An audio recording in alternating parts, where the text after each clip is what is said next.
બધી બહેનોને રેખા ગુંજારિયાના હાર્દિક નમસ્કાર। કિચન ગેલેરી 1 2 3 માં આપ સર્વેનું હાર્દિક સ્વાગત કરું છું। આજની આપણી રેસીપી છે આલુ પરોઠા। ઝટપટ અને ચટપટ બનાવી શકાય એવા આલુ પરોઠા બનાવવા માટે આપણે જોશે બટેકા। એ બટેકાને આપણે કુકરમાં પાણી નાખીને બાફી લેવાના છે અને મેં આખા એટલા માટે નાખ્યા કે એમાં વરસાદનું પાણી છે। બટેકા બફાઈ ગયા પછી એની છાલ ઉખેડીને આવી રીતે મેસર્સની મદદથી એને બિલકુલ છૂંદો કરી નાખવાનો છે। એમાં જે તીખાશ નાખવાની છે એના માટે આપણે આદુ મરચાં અને મીઠા લીમડાના પાન લીધા છે। મિક્સરના નાના પવાલાની અંદર એની પેસ્ટ બનાવી લેવાની છે। મસાલિયાના મસાલાની વાત કરીએ તો એમાં નિમક, ચટણી, ધાણા જીરું, લીંબુના પ્રમાણમાં ખાંડ અને હમણાં જ આપણે જે આદુ મરચાંની પેસ્ટ બનાવી એ પેસ્ટ નાખીશું।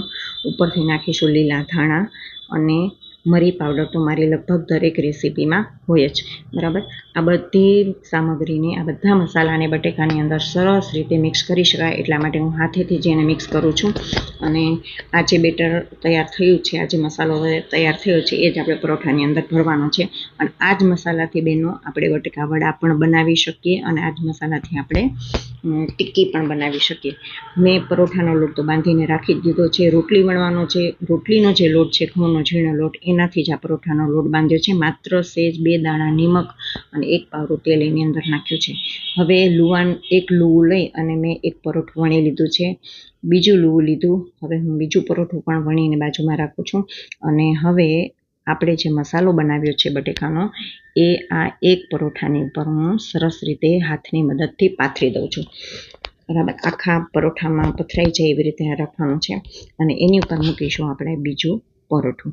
હવે તમે જોઈ શકો છો કે વચ્ચે તો બરાબર મસાલો થઈ ગયો, પણ કિનારી છે એ એમને મસાલા વગરની હોય એટલા માટે મેં એક ડબરાની મદદથી એને કિનારી છે કાઢી નાખી છે અને ફરી પાછું વણી અને આખા પરોઠામાં દરેક જગ્યાએ આ મસાલો સ્પ્રેડ થઈ જાય એવી રીતે મેં કરી દીધું છે।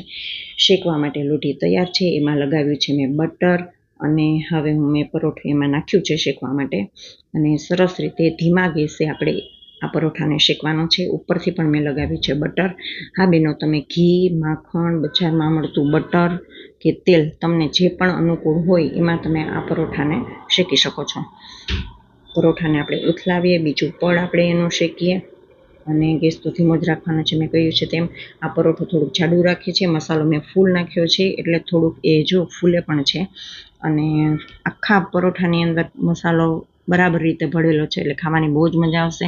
તો તૈયાર છે આલુ પરોઠા અને આ પરોઠા છે તમે લીલી ચટણી સાથે ખાઈ શકો, સોસ સાથે ખાઈ શકો, દહીં સાથે ખાઈ શકો, એટલા બધા ટેસ્ટી થાય છે અને બનાવવામાં પણ કંઈ બહુ સમય લેતો નથી।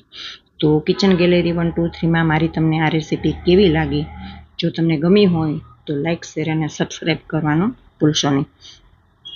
મારા આ જ પ્રકારના વિડીયો જોવા માટે તમે અવારનવાર કિચન ગેલેરી 1 2 3 ની મુલાકાત લેતા રહેજો।